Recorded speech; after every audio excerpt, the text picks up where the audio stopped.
Hey, hello folks, and welcome to Let's Go Fishing. You can see this gentleman sitting over here on my left, Mr. Glenn Reynolds, Reynolds Racing and Marine. Glenn, glad to have you with me. Glad to be here. All right, sir. Good. Glenn's here tonight, folks, and pay particular attention to what we got. We got a bunch of stuff sitting on the end of the desk over here, and Glenn's here going to tell us about a lot of things for our engines and our boats and stuff and performance-wise. Right, Glenn? Yes, sir. All right. He's all geared up, and I'm excited about what we're going to talk about here in a little bit.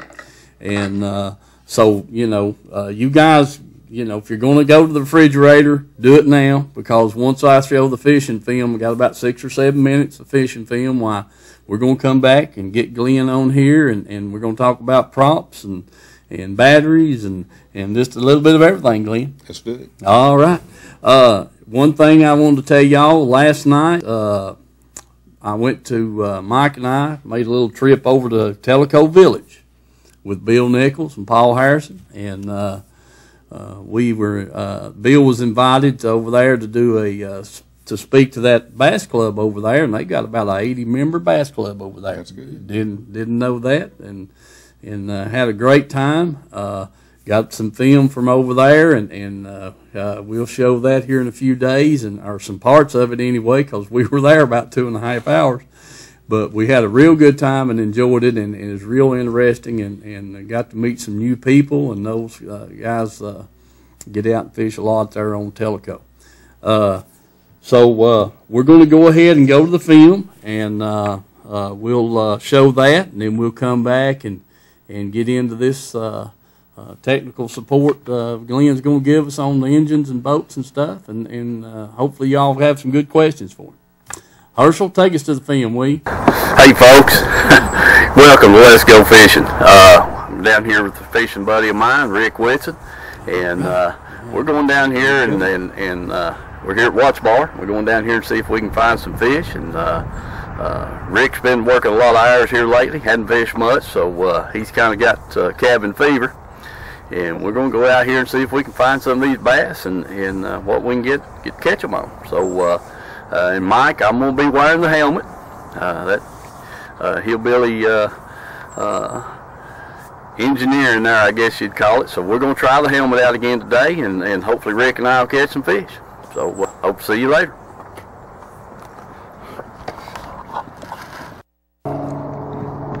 All right, folks. Rick's got a fish on here. Rick, what you got there, bud? Hey, I don't know. Feels like a good one. Feels like a good one. All right. Oh, yeah. Yeah, pretty good little fish. Foul hook. Foul hook, okay. Ain't as big as we thought he was. Ain't as big as he thought he was. Okie dokie. Sounds good. Man, he's come loose off the hook.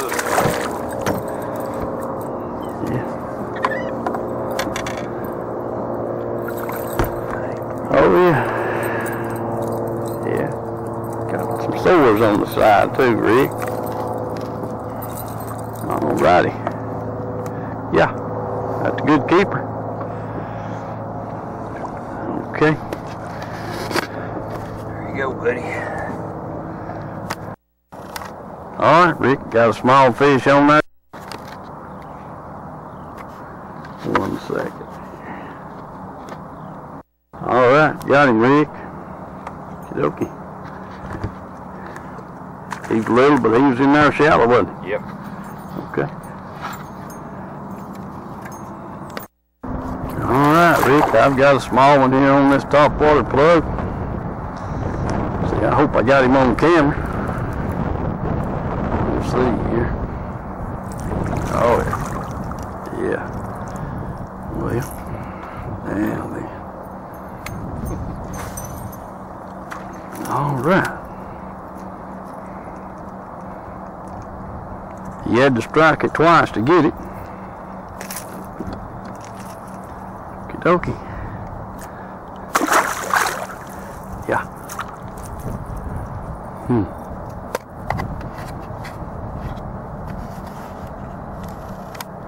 All right, Rick, that's a good fish right there, bud. Good. Yeah, man. He struck out close to the boat, didn't he? Yeah, I need to back off. Yeah, that's good. right.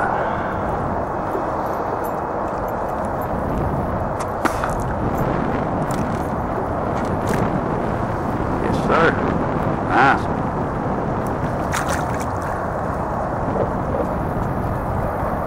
First rig fish is since this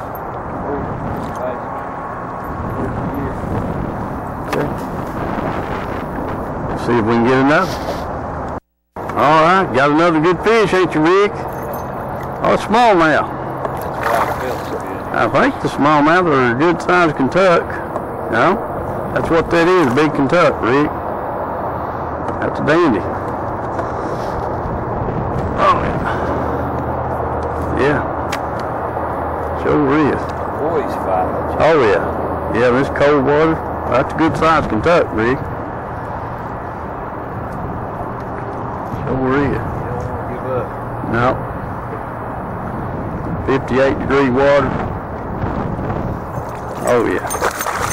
That's a nice Kentucky bass right there, bud. He 2.5, 3 pound. That's a good one.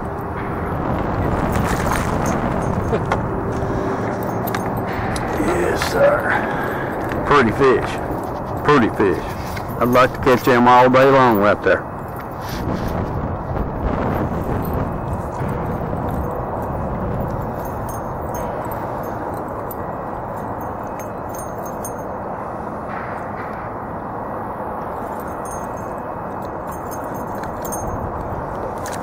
All right, Rick, that's nice. That is a pretty fish. Sure is. Okay, bud. Get you another. All right, Rick, looks like you got a pretty good fish there, bud. Oh, yeah. Nice one. That's a nice one, Rick. Man, that sunshine is working havoc on my screen. Let's get the finger to get her here. Yeah, there you go. Yeah, good job, Rick. Ah, hold him up there, yeah. Let me zoom in on him. Good boy. Yeah, that's a nice one. All right, Rick, get him back in. Let's get him up. Well, I love to see them black spots on him. All right. On a rattle trap. I wouldn't ever thought that. Yeah, I would have too. Right here in front of me, Rick, they're breaking again. They say record. Yeah, we're ready to go. Say record. Yeah, it's on there. Here we go. All right, Rick, I got a good fish on here too. Pretty good fish. Yeah. Come here, fish. I can't believe that fish is that poor. As much food as there is right here for us. Well, you don't have much of a good cameraman here. I ain't doing too good. Well, that sunlight on that screen facing forward,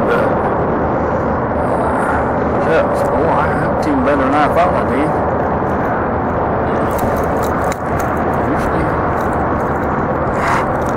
He hit the crankbait. Yeah, he hit the crankbait.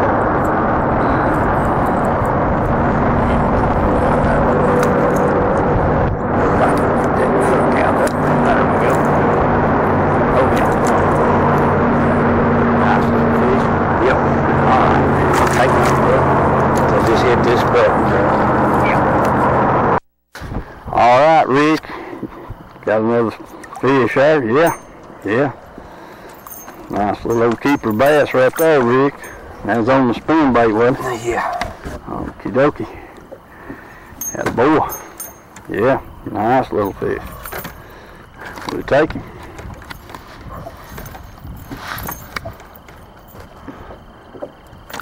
He looks good.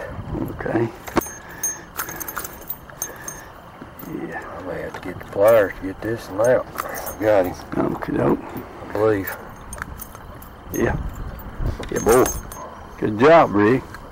Let's get another one before it gets dark. Hey, folks. Rick and I are loaded up. We're fixing to head to the house and Had a pretty good day, Rick. Yeah, get real good time. Yeah, sure did. Nice. Wasn't as near as bad as they thought it was going to get, and we did catch quite a few fish, and got 4 or 5 pretty good fish on the camera.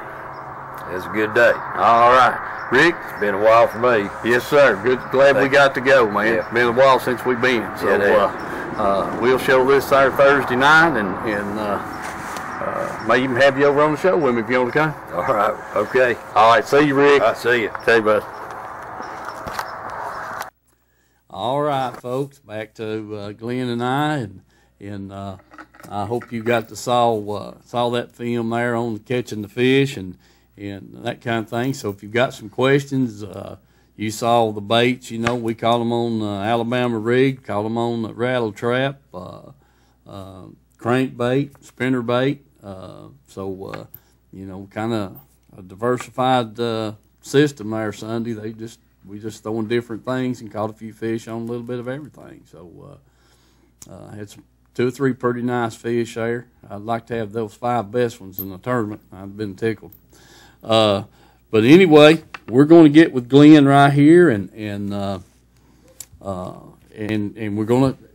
I guess what we'll do is Glenn's going to show some things here, and we're going to talk about some things. Then we'll turn the phones on and call in and ask him some questions. And Glenn, what do you want to talk about first? I'd say let's start with props. That's the biggest props section. is a perfect thing. I love it. We'll start with we stock hundreds of props. Here's a popper, one's called a Fury. It's 14 inches diameter. Has a place you can put your vent plugs or sleeves, and you ask the question, what is that? This is like a torque converter on a car or a slip in a clutch. The bigger the hole, the more slippage you have. The smaller the hole, the less slippage you see. So it's, I believe this mic's about to get me down. And this is a good prop for a boat that lifts good, deep in the water. Runs good. It's got a new blade technology. It's 14-inch diameter. Runs real good. Here is a new prop called a Pro Max prop. We've worked on it for 2 or 3 years. Now it is a 4 1/4 inch diameter.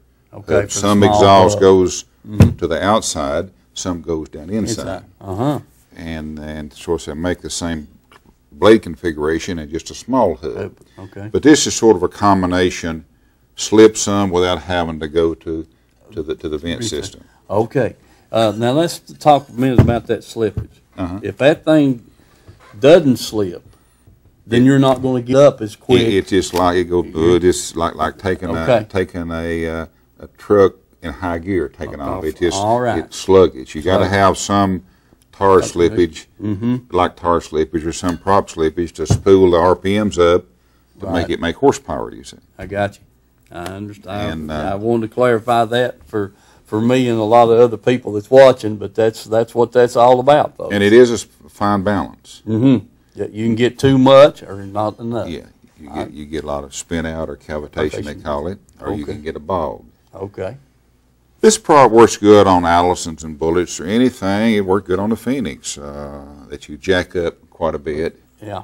It's got 4 blades, and as long as you can keep a couple of them out of the water, it runs pretty good. If you submerge it real deep in the water, it don't work good. But it runs real good on a loaded performance bass boat.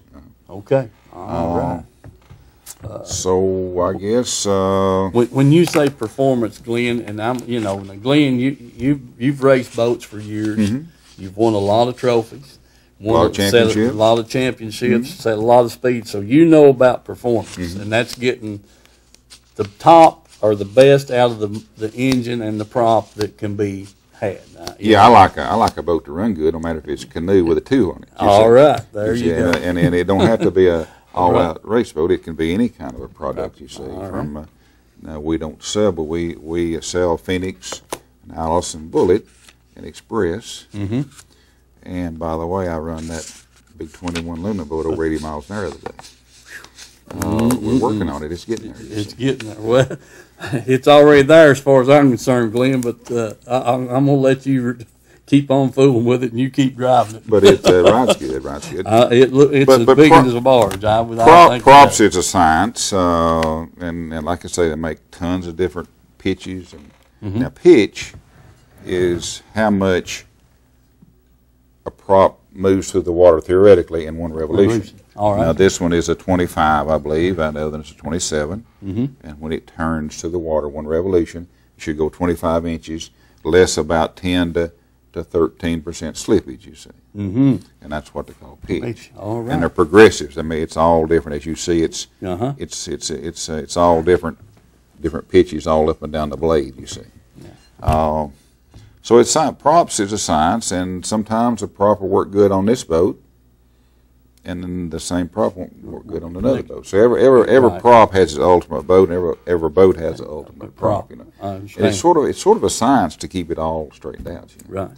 And we have a demo program. You buy a prop and it's $500 and something and it don't work. For $40, we'll swap it out for you.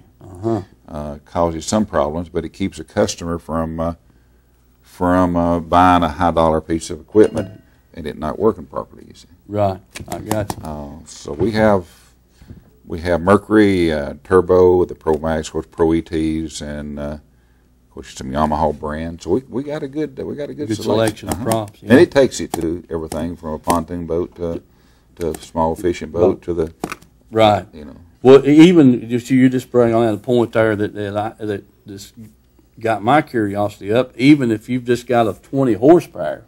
You don't need that thing slipping all the time. Don't need it slipping. It needs to do right. It needs to do right. So the boat don't need the porpoise. It needs to run up there and level out and run good. You see. All right. So folks, even though we're sitting here talking 80-mile-an-hour plus bass boats or what have you, but we're down to the 20 horsepower and it needs to perform right. And I agree with you. We sell 90 horsepowers or 115s or 150s. All up and down the spectrum. Okay, that's a good point. So if you're sitting out there and your 20 horsepower or your 15 or 10 is not performing, or your 60, you get with Glenn there and let him talk with you and try to get that thing doing right. So just had a customer with a pontoon boat, and it was cavitating and spinning. Mercury has a new prop called a Spitfire. All right. It's aluminum. It's 4-blade. Put it on there, and he called back and he said it made the boat like a different boat. Just slide across the water. Slide the prop on the prop shaft and tighten it up. You see. And that was all it took was getting the right prop. Yeah, do correctly. Sometimes it's simple, it's just like you said. There's props for every boat. I've always, you give up one or the other. If you run real good on top end, then you lost a little bit on your hole shot, and so you kind of got a medium or got in the middle where you had a pretty good hole shot and good top end and that kind of thing. Is that bad? That is true. Here's my criteria for a prop. I like one that's got a good hole shot, that handles good on top end, and sometimes the last 2 or 3 mile an hour is not the most important thing. I agree. How does it handle? How's it hole shot? Because fishermen go from place to place. So that's I take a GPS. Right. And I record my top end. And of course, we do sometimes from in your idle at 30 mile an hour on the monitor there, see how fast it is. You accelerate, right? And I was out the other day with one of these props, and I was going 0 to 30 in 5.94 to 5.85 seconds. That's from in gear idle to 30 mile an hour on the and I was out running the GPS on the Lowrance, you see. But that's somewhere in that range. We're getting under 6 seconds to 30 miles an hour, you see. Right. That's not a hole shot. That's up and run it till the Lowrance shows 30 miles an hour. And that's my test that I do. Oh, okay. All so right. So sometimes the ultimate top end speed, and you got to have durability too. You got to have some kind of a blade thickness that's reasonable. In other words, you can thin them down like razors and go faster, but it's not good on the wash bar torpedoes, that you have to chop up sometimes. Right. I understand that. So there's a lot to it. A lot to it. And I've got a lot of years' experience of hammering and beating and testing it. I guarantee you. What's these black things you got sitting here beside that prop? Okay, some engines have solid mounts. Some of them have rubber mounts. I guess in the Pro Max series of Mercury, the 225s has a rubber mount. If you try to run that engine on a high-performance boat, you start getting in trouble. The 250 Pro XS has solid mounts, and it handles good. These are made for the Yamaha show, that SHO motor. They're rubber mounts, and I guess they build them where they're no vibration. Right. So we machined these made out of Delrin nylon, and it just makes the big 4 strokes handle like it's like a different boat, you see. Now you don't show up till you get fast enough to get up on the pad. Right. And then as soon as you start up on the pad and the thing starts trying to chine walk, you have no control of it unless you got some kind of a solid mount system to control it, you see. Okay. So we make these and we install them. It's a pretty good job. We got to tear the engine completely down. Yeah. But we offer that as a service right now. And we've got them for the HPDIs and the new show 4 strokes, you see. Right. And of course, that's the bottom is a little larger, and the top one's a little smaller, you see. Right. Yeah. So that's just some of the stuff we do that almost none of the other dealers do. Well, you know, I've had motors that, you know, used to now, Glenn, a few years back, you didn't have this hydraulic steering now. That's true. You had the old manual. Had the manual, and almost all motors back years ago come with rubber mounts. Yes. Yeah, I've swapped. And had a few swapped out myself. I don't care how good a driver you are. When that motor back there is flopping around, you're not going to control the boat safely, you see. Exactly. So sometimes racing products or high-performance products, it's not for how fast you go, it's how much comfort and control you have. You see, sometimes it's not the ultimate top end. It's and I got another theory. It's called a percentile of top end. And you've been around. If you got a boat that run 80 miles an hour, right? Then about 65 or 70, the boat handles good. If it won't do but 72, and you're trying to run it 72, it's more on a ragged edge. So we call it a 80-85% rule. Run a boat 80-85% of its top speed, and it'll always run and handle and get better mileage and do everything better. Agreed. Yeah, that's exactly right. I don't run my engine very hard.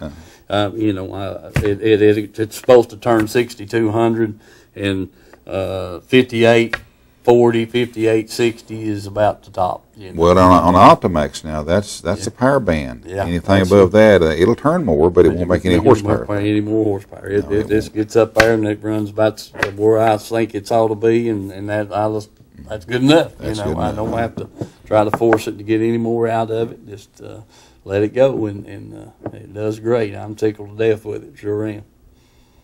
But you know, these motor mounts, if you're out there listening and you've got a boat that's getting wild on you, Glenn, he's talking technical. I'm going to talk to you man to man and person to person here, and that thing's chime walking, getting wild on you, and you can't steer it.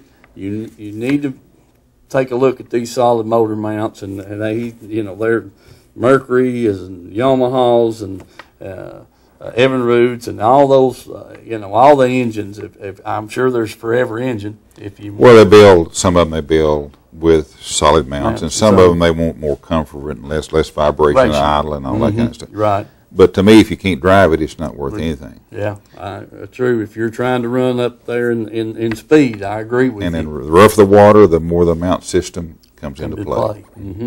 All right. That's a good tip right there, Glenn. Sure is. You know, and like you said, there's a lot involved in putting those things in an engine. You're correct. You got to basically take the thing completely apart. Yeah. So that's down under the power head, and it's about a 4-hour job, the best you can do. You know, but it's the rewards are there. You see. Oh yeah. Yeah, definitely for a fact. What about the steering? I mentioned it there a minute ago. You know, we had the old manual steering, and then that was single steering at that. Then they came out when they got these engines went from 150s or 140s up to 150s, and then the 175s, and then the 200s. They came with a dual steering, Yes, and it was manual. We had two types. We had down the same side, and we had opposed type steering that some of them use, and that done real good. Right. But still, though, after you've tried the new hydraulic systems, and you try to go back and, right, I guess we were younger and stronger. True. And the new hydraulics is really nice. Yeah. Agreed. Mike and I blasted off up there one morning at Norris, and we were in Andersonville, and we were on about a 50-mile. Let's see, how far? I think it was like 30-some miles to where we were going to fish, and about 3/4 of the way up there, I set her back down the water, and I said, "You're going to have to drive." Relief driver. Yeah. Oh, I know. But my arms was just, I was just numb. I said, "You're going to have to drive, Mike." I said, "I've had all I can stand," and it was just that torque on the wheel. You mentioned chine walk. Yeah. Let's talk about that a few minutes. Chine walk is you've got to have your steering tight. You've got to have a V-bottom boat balanced. I mean, if you got a V-bottom boat and it's sitting when it'll run one-sided, then you've got to have the ability to drive it. Right. I remember when I learned how, I was young and I thought nothing could whip me. And I would come back in. I've been out in the wind. I was sweating, determined to hold on to it. Right. But it's something you have to learn, like riding a bicycle. You got to develop a skill for. Agreed. So don't be ashamed to run any boat at your comfort level. Right. I don't care if it's 55 or whatever it is. Yeah. I advise to run it at your comfort level. Don't try to do more than what you I guess capable of doing. You've heard the scenario. Just drive it through it, hadn't you? Yeah. Yes, sir. I've heard that several times. That does not work very well. No, I guarantee you, Glenn, that's you just get to a point where that thing's swapping sides of the boat, don't you? And it's time to let off. It's time to get back down in the water. Back down the water and take it another day. And it took me a few trips when I got my first boat to learn how to master that. And it's just as simple as just a little tug. I mean, I was up fighting the wheel, and I know. And how what I'm talking about. I've advised several people. Yeah. And sometimes you sell a customer a high-performance boat. Yeah. And of course, I always take him a demo ride, show him how and that helps. But he's disappointed. I said, well, just run it, if it's 55 or if it's 60, whatever suits you, and then ease up a little bit. Ease up back. Yeah, you get into it. It does, and it was like you said. It's like balancing a bicycle. I ride a bicycle. And when you learn how to do it, you can do it with one hand, two fingers, instead of both hands and gritting your teeth. It just like I said, it just comes to you and like that. And once you get it, it's no problem. At that point, you've got it whipped. Then move on to something else. When I first tried to ride my bicycle, I cleaned out all the dirt and the gravels, and then pretty soon you stand up on the seats. And the boat's the same way. So you just got to develop. It's a skill, and don't, like I say, just don't be afraid to or ashamed to run it at your comfort level. Yeah, I took. I just right quick. I've had a lot of several people come and get a boat and say, "Hey, man, I can't drive this thing." And I said, "Oh yeah, you can." And took them out, several of them in my boat, and then say, "Now look here, I'm gonna let this thing get away from me, but I'm gonna show you how you catch it." How you catch it? And then you just like that, and it just. And hopefully it helped them. I know it did because they're driving them just fine now. That's true. And but it will. Just driving it through doesn't work. No, I've had a guy that wanted to try my Allison at one time, and he's still a local marine dealer, and it had an inline Mercury on it. I looked out there, and the old Mercury was laying this way, and he tore the emblems off the top of the deck, not off the side. Now he tore the emblems off the top of the deck. And he come back in. I said, "Rob, you're supposed to keep that wet side down."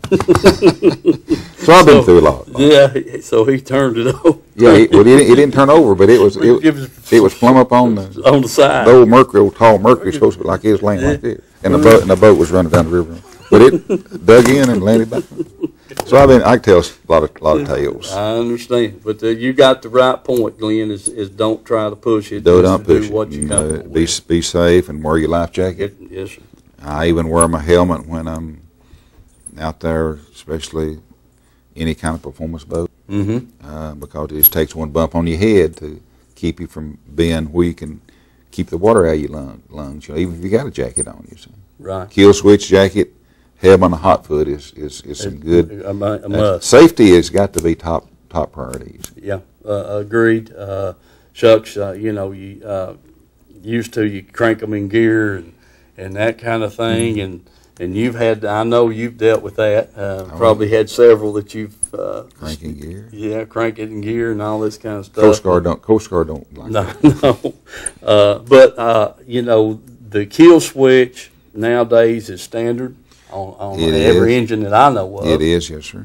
And the hot foot or the foot throttle is something that you dealers install. We do. And to me, it's the greatest thing that's come along in a long time. If you hit the wrong wave or hit some waves, bounce you up out of the seat, and your foot automatically comes off the throttle, and that thing comes to idle, and so you're not sitting out there in the boat running around in circles. I haven't run many boats without a hot foot, but if you ever have one and you hit that wave you're talking about, and you've got to fumble around and try to find the lever, it's done across it, but then so the hot foot is a very, very unique safety product. I agree. Finest thing that ever was. The first boat for me, I spun out. It didn't have a hot foot in it, and all I seen was water and heard fiberglass popping, and I couldn't find the gear shifter, and I'm just glad I was by myself, because if somebody had been with me, they'd have been in the water. Well, that's true. And it spun the right way.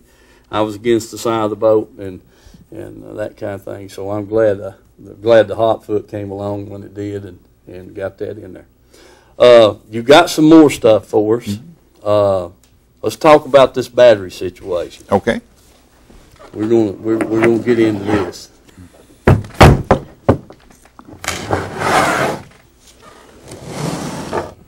Technology is moving on. Right. Some of the batteries now weighs up close to 75, close to 80 pounds. 80 plus for me. You see what I'm saying? Yes, now, this battery weighs 28 pounds. 28 pounds. And it's 36 volt. It'll run a 36 volt.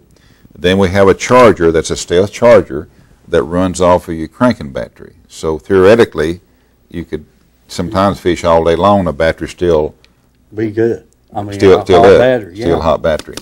Lithium-ion technology is coming on in electric cars. It's coming on in everything.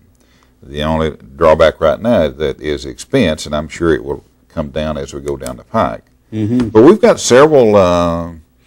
What we get into we'll say any kind of a late model bass boat, and you put 3 80-pound batteries in the back end, right? Right. That's 200 and. That's that third person you're carrying around. Yeah, it's 240 pounds. Yeah. Then you put some of these chargers weigh as much as 30 pounds. Yep. That's 270.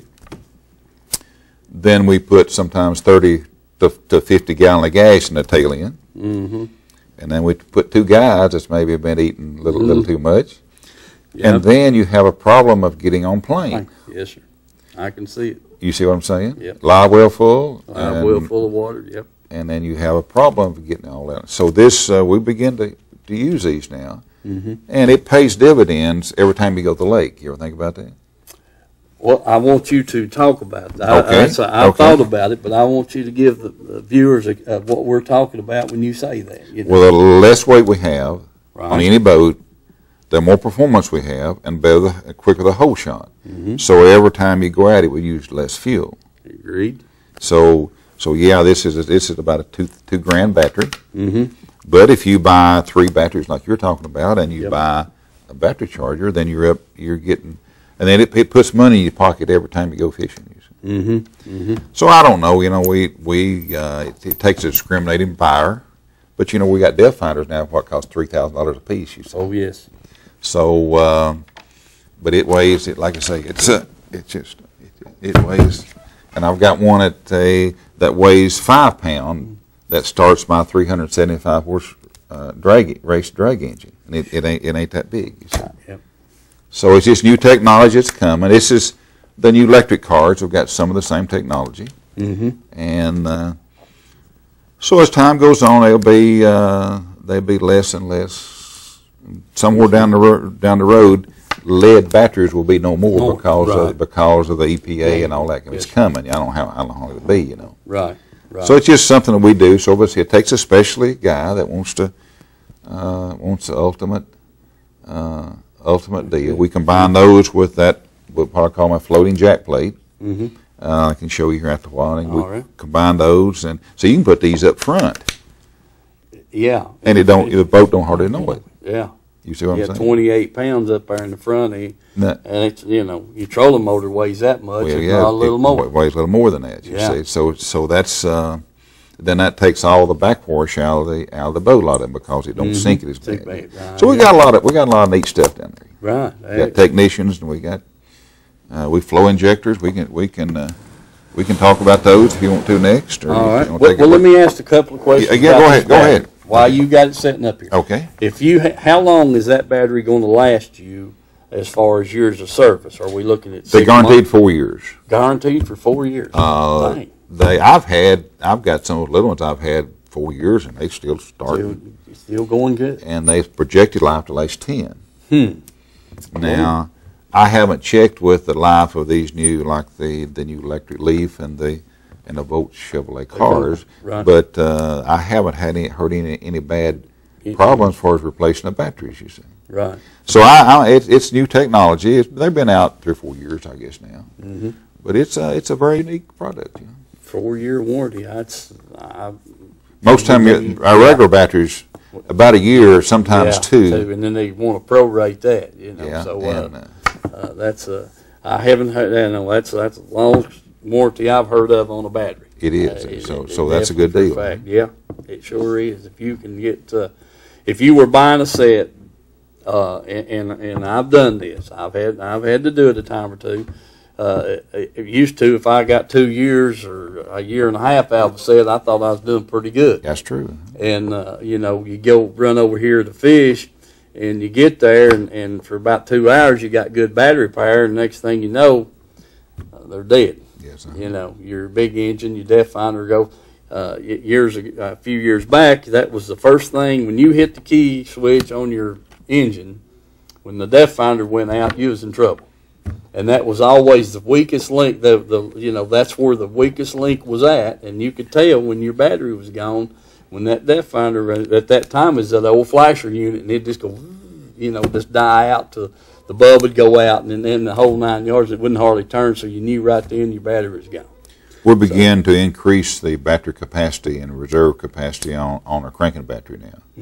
Because used to, as long as it started, the engine was fine. Right. But now that thing's got to run sometimes for several hours with high dollar, or not high dollar, all of them's high dollar, but some kind of pretty good current draw. Yes, sir. I mean, and if you're not, you got your lights, and you've got your depth finders, and you got your aerators, and so now we begin to increase, basically putting deep cycle dual purpose on the starting batteries now. Right, I hear you. It makes a lot of sense because that motor's got a lot of amp draw when you try to crank. It sure has. So makes sense. Okay, Herschel, turn the phones on, and we're going to talk about this performance jack plate. Be the next thing Glenn's brought with him, and hopefully we get some calls, and in the meantime we'll be talking about that. All right. I'll leave that open there so I can show them that it's hollow down inside there. Yeah. Okay. Now, Glenn, tell us the purpose of the setback and the plate. As far as what we're looking for. All setbacks on boats. I go back to the year when I was a kid and we had a seesaw. And if you want to lift a big guy out there, you'd scoot it back and get you some leverage. And So that's what a jack plate does. It between the pad and the prop, it gives that leverage to lift the nose up.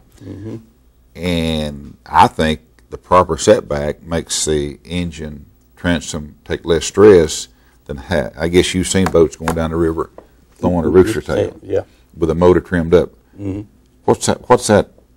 That motor's driving down of all the horsepower it's got. So that's put more. So the proper setback on a boat is very critical. You see, and most of them run anywhere from, some of them got 3 or 4 to 5, 6 inches in the boat, and then they've got anywhere from a 10 to 14 on the plate itself. You know? Right. And then of course some of them is back as much as 2 or 3 foot. You know. Man, wow. Some of them you have to get a creeper to put the drain plug in. You know.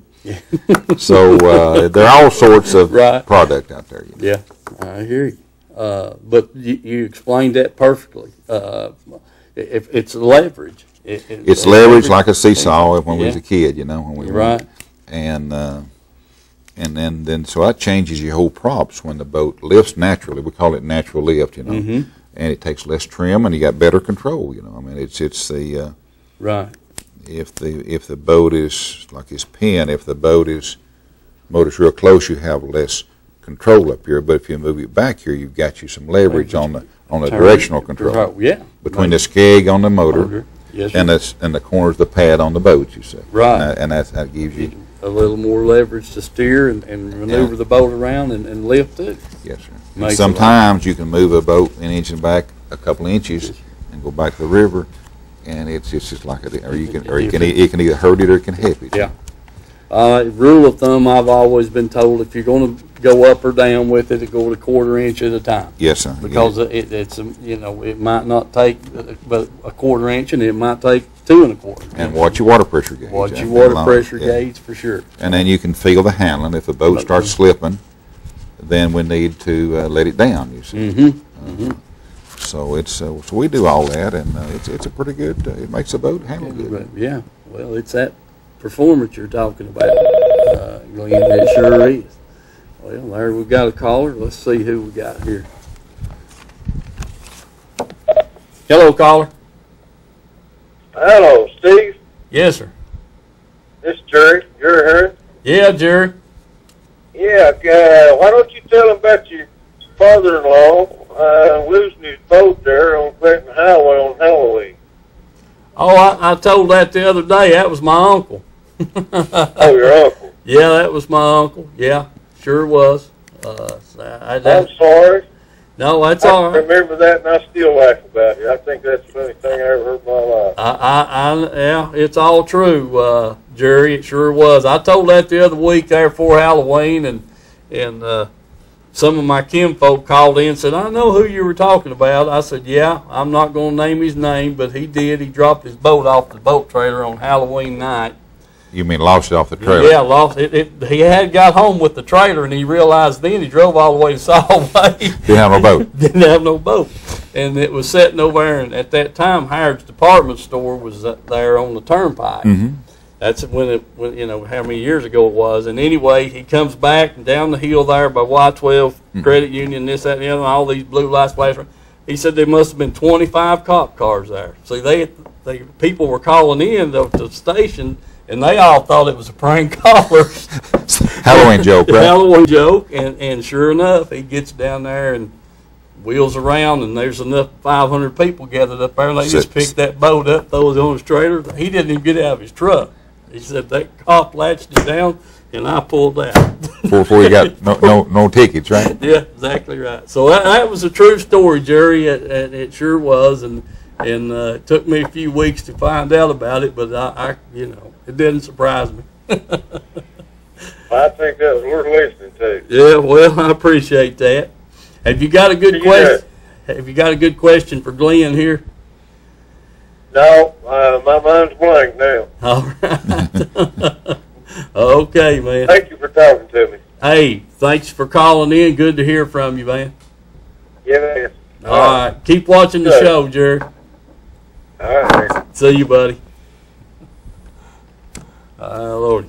that was some experience there on that boat deal. I'm telling you, I laughed so hard. My mom told me about it, and then I got up with him and laughed again. So you heard a story about the guys riding down the road, and the boat come off the ball, and one of them looked down and said, "Boy," said, "there goes a boat by us. Looked like your boat."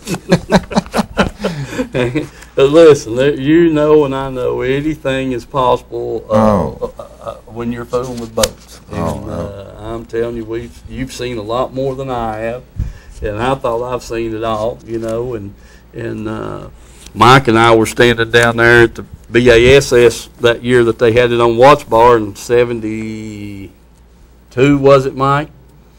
And all these guys came in down there to fish that tournament at White's Creek, and White's Creek at that time was, you know, real nice, probably the nicest resort on the lake. And they were all loading up their boats, and this one guy comes up there, and his buddy's in the truck, backing the trailer in, and he's saying, come on back, you know. And we're standing up on the veranda there looking down at him, and he's gunning that thing. Next thing you know, bam, bam. The boat's sitting in the back of the truck. He just jumps right over the front roller, right over the tailgate, and it's just hanging there. And there, everybody's screaming and hollering, you know. Well, as long as it don't hurt nobody, we got more fiberglass. Right? More fiberglass. That's exactly right. Yeah, that's my philosophy. As long as it don't hurt nobody, we've got. I tell the guys that tell you a quick story. I sold a guy an Allison one time, and he was up in Illinois, and he called me about a week later and almost crying. And he's down at the boat dock, tied up, and there's two girls in an inboard behind him, and I guess their other halves went up to the restaurant up there, but they cranked it and it was wide open, and it come up on top of him and landed right on, and he had to hold his hot foot down, and that boat bellered and run out from under it. And his name was Louis, and he called me about crying. I said, Louis, let me tell you something. I know your frustrations. But I said, we build you a new boat. I can't put that head back on. Yeah, exactly right. So long as we keep the head on straight, we can do something. Exactly, Glenn. That's exactly right. Don't want anybody to get hurt for sure. But you've seen it all, you know, around these boat ramps and stuff. Hello, caller. Oh, Steve Cox. Hey, Mike. And Glenn also. Glad to see him on the show tonight. He that's a man right there that's got a level of knowledge that my level of knowledge would fit on one fingernail compared to what he's got. But I sure appreciate him being on the show tonight. That sure explained a lot. But I do have a question for him. Got a 90 horsepower Evinrude on a Bumblebee bass boat that when I bought it, it had aluminum prop on it. I think it was a 17-inch pitch. And the insides just worn out. The rubber in it just wore out. And I put on I got a 19-inch stainless steel to put on it. And it doesn't come out of the hole very good. It's just for the fact that it didn't have a 17-inch. Okay, your RPM, you top RPM. What's your top RPM on your tack? Well, my RPM gauge is not working. Okay, but from what you tell me, you need to back. Those type boats. My question for you, Glenn, is I know they don't look good. I never liked them how they looked at all. But what's your opinion on a whale tail to help you come out smoother when you've got it's a good my situation is? It's a good product. We have some that don't slow you down on top end that we use on our race boats. It's a pretty unique design. Come down, I'll show it to you. But I'd back down probably back to a 17 so you can pick your hole shot back up, you see. Yeah, that's what I should have done. But I made a mistake by doing this. It's not something I can return. So. Well, this is, at the first of the show, I talked about our program that we have a exchange program. It costs $40. Got 10 minutes. That you come along and buy a prop, and you can swap it for another, and it suits you for $40 exchange fee. You know, that pays me for the troubles and sometimes it's not a new prop anymore. So you got to sell it as a demo. That sounds like a good program right there. This thing is brand spanking new. What brand is it? In fact, I've only I've only had it in the water for 30 minutes, but it's slow, and I actually let my kids, not my kids, but kids that live around here use it just right here in Whites Creek Cove. And since I've become disabled, I don't even really get to use it all, but I want to fix it up for them as if I was going to use it like I would want it. So I may want to talk to you about it. That'd be fine. Come up, bring it up, and we'll look at it. At the same time, I want to, and I was the one last week who talked to Steve about that 36 amp, 36 volt battery for the pontoon boat. I had rigged out a pontoon boat, and I was rigging it out 3 years ago, mainly for handicapped people, not realizing that I was going to become handicapped myself. So we all never know, do we? I've been out a pontoon boat for myself and didn't realize it at the time. But I've got a 109-pound thrust motor guide trolling motor. Yes, sir. That's 36 volt. That I would sure like to put it on the boat instead of putting 3 batteries up there in front of that thing. Well, come by and talk to me, okay? But as soon as my wife can get free, so she can drive me up there. My ability to walk is not that good right now, but as soon as I can free her up, I'll sure come up there and let you take a look at this 19, and if I can work out a deal with you there, probably be best if I go back to a 17. But I appreciate you being on the show. A lot of good information, and that's what Let's Go Fishing show is all about. I wouldn't miss it for nothing. So Thank guys, you, Mike. I appreciate you, and Glenn, I'll be coming up there to see you. Thank you. Thank you, Mike. Appreciate it, man. Okay, buddy. Good show. Thank you, bud. See you. All right, folks. That's good to hear from Mike, and he's got some two good questions there, and this, that, and the other. Maybe he'll get up and see Glenn, get his boat fixed up. While we're waiting on another call here, I'm going to run over this stuff with some of my sponsors besides Glenn, and Glenn's one of the sponsors on the show. You all know that, and we're getting close to that first year being gone, Glenn. And it's been good to have you. I'll tell you that right now. Couldn't make it without you. Carm, folks, they got the Thanksgiving baskets adoption and giveaway. Make sure you remember them. And then the coats for the cold. Like I said the other week, they got two places there. Any of the Carm stores, they can drop those off. And then that Prestige Cleaners there. You can drop the coats off there. And I'm sure those people would appreciate any help you might be able to give in that. That's a good, worthy cause. Mountain Pizza, another sponsor. Every Monday night they have family night. You can dine in. You get the special baked spaghetti and garlic sticks and the fountain drink for $7.99. Thursday nights you got the big little kids night, the deep fried hot dog with the cut fries.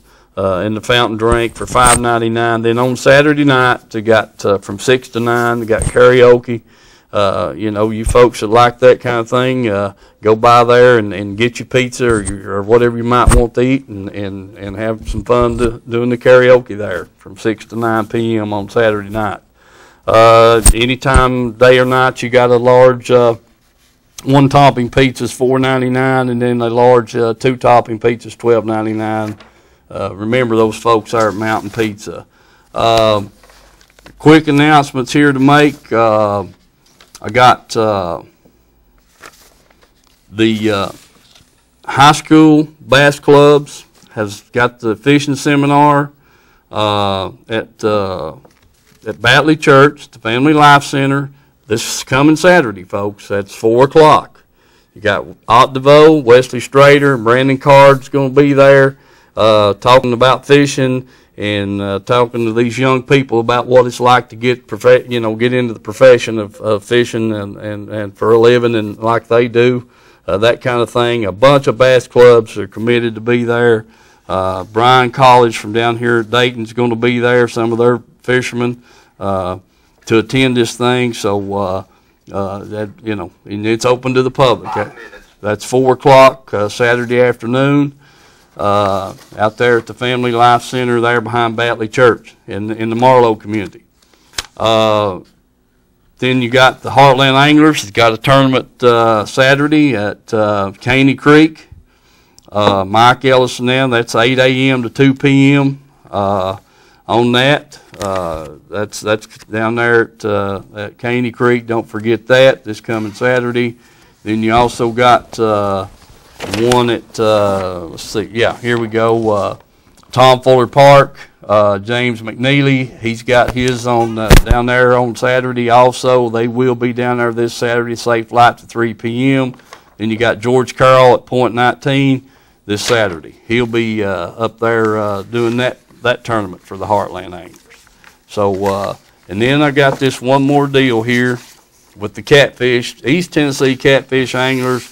Their classic is going to be at Caney Creek Saturday, and they're going to, Marty Carpenter is the guy running this thing, and I've talked to him. He's going to be a guest on the show the December the 5th, and I'm going to try my best. I've got to work Saturday, was told in for him today, but as soon as I can get off work, I'm going to run down to Caney Creek and try to get some film on those people down there and this catfish thing. And then, like I said, Marty's going to be on the show December the 5th with me and talk about the catfish, Glenn.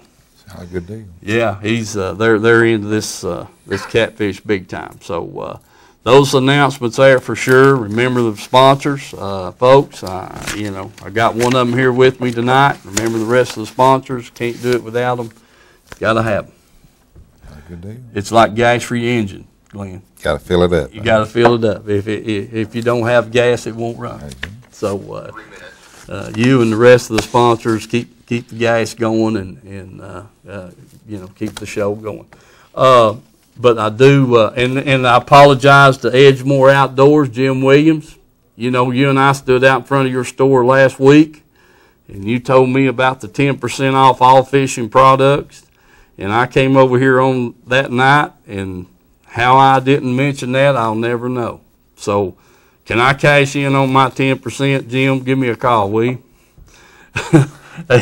And, you know, I thought about, I thought, man, I don't know if I even mentioned the 10% off. I know I mentioned Edgemore Outdoors. So, folks, Jim, I called him up there a while ago. He was back in the back working on a bow. So if you got, you know, you bow hunters, whatever, get by up there and talk to Jim, fisherman. You better check with him. He's probably got a special going on this weekend. But we got to mention the Let's Go Fishing show, I guarantee you. Jim, I apologize for last week. I just had a mental lapse, one of those senior moments, I guess. Bill, good to see you. Good to be with you last night, you and Paul. Mike and I really enjoyed the trip. And, well, I wish we'd get another call, Glenn. Well, where is Mountain Pizza, by the way? It's right there going into Oliver Springs on the right. Okay. It's on Tri-County Boulevard there, okay. Right before you get to Food City. Okay. Right out past Hardy. Well, that's good. That is. Yeah. There you go. And we've ate there several times. Good. Got some good pizza. And they got some stir fry that's pretty dang good too. Nothing wrong with that. No, sir. Sure not. Folks, I hope you learned something with what Glenn brought to us tonight, and I really appreciate him coming over because his expertise in a lot of this stuff is way above a lot of people, and myself included. And just talking to him at times, you know, you kind of see the light bulb come on. Glenn, I want to thank you so much. Yeah. For coming over, for being a sponsor on the show. And, hey, if you're looking for a new boat or a good used boat, stop by down there, Reynolds Racing Marine there, Harriman, and give him a quick look. He's got some nice stuff down there. Till next week, and we hope to see you next Thursday night. God bless you, and be safe. All right.